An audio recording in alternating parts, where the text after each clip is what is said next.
Telugu cinema ఇండస్ట్రీలో daring and dashing డైరెక్టర్గా మంచి గుర్తింపును సంపాదించుకున్న దర్శకుడు పూరి జగన్నాథ్. ప్రస్తుతం ఆయన చేస్తున్న సినిమాలన్నీ మంచి విజయాలను సాధించడమే కాకుండా ఆయనకంటూ ఒక గొప్ప గుర్తింపును సంపాదించుకోవటంలో కూడా ఆయన చాలా వరకు కీలక పాత్ర వహిస్తూ వచ్చాడనే చెప్పాలి. మరి ఇలాంటి సందర్భంలో ఆయన చేస్తున్న సినిమాలన్నీ యావత్ ఇండియన్ సినిమా ప్రేక్షకులందరినీ మెప్పించే విధంగా ఉన్నాయి. ఇక రామ్తో చేసిన ఇస్మార్ట్ శంకర్ సినిమాతో పాన్ ఇండియా సినిమాను చేసి మంచి గుర్తింపు సంపాదించుకున్న పూరి జగన్నాథ్ ఆ తర్వాత చేసిన లైగర్, డబుల్ ఇస్మార్ట్ సినిమాలతో కొంతవరకు డీలా పడ్డారు. మరి ఈ సినిమాలతో తనను తాను ప్రూవ్ చేసుకోలేకపోయాడు. కాబట్టి తదుపరి సినిమాలతో ఎలాగైనా సరే భారీ విజయాన్ని అందుకొని తనకంటూ ఒక ఐడెంటిటీ చేసుకోవాలనే ఉద్దేశంగా ఉన్నట్టుగా తెలుస్తోంది. ఒకప్పుడు టాప్ డైరెక్టర్గా పేరు సంపాదించుకున్న ఆయన కెరీర్లో మొదట్లో చాలా వరకు ఇబ్బందులను ఎదుర్కొన్నాడు. ఇక ప్రస్తుతం సీనియర్ నటి అయిన రమాప్రభకి పూరి ప్రతి నెల 15,000 రూపాయలను తన అకౌంట్లో వేస్తూ ఉంటారట.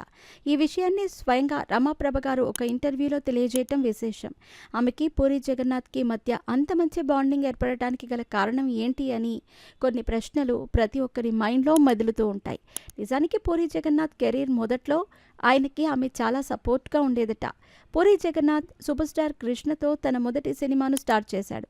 ఒక షెడ్యూల్ అయిపోయిన తర్వాత సినిమా క్యాన్సిల్ అయిపోవడంతో అప్పుడు పూరి జగన్నాథ్కి చాలా హెల్ప్ చేస్తూ అతనికో స్ఫూర్తి నింపే మాటలైతే చెప్పిందట. ప్రస్తుతం కృష్ణ గారితో నువ్వు సినిమా చేయలేకపోయినా కూడా ఫ్యూచర్లో తన కొడుకుతో సినిమాలు చేసి సూపర్ సక్సెస్ సాధిస్తావు కావచ్చు. దాన్ని ఎవరు గెస్ చేయగలరు? నీలో మంచి టాలెంట్ ఉంది. ఒక సినిమా పోతే మరొక సినిమా వస్తుంది. ఎందుకు డిప్రెషన్కి వెళుతున్నావు అంటూ ఆమె చెప్పిన మాటలు ఆయనకు కెరియర్ మీద ఫోకస్ని పెంచుకునేలా చేశాయట. అందుకే అప్పటి నుంచి ఇప్పటి వరకు ఆయన చేసిన చాలా సినిమాలు రమాప్రభ గారిని తన సినిమాల్లో ఇన్వాల్వ్ చేస్తూ ఉంటాడు. అలాగే ఇప్పుడు ఆమె వృద్ధాప్య దశలో ఉన్నందువల్ల ఆమెకు ప్రతి నెల డబ్బులు కూడా పంపిస్తూ తనకి కృతజ్ఞతాభావాన్ని చెప్పుకుంటూ వస్తున్నాడు.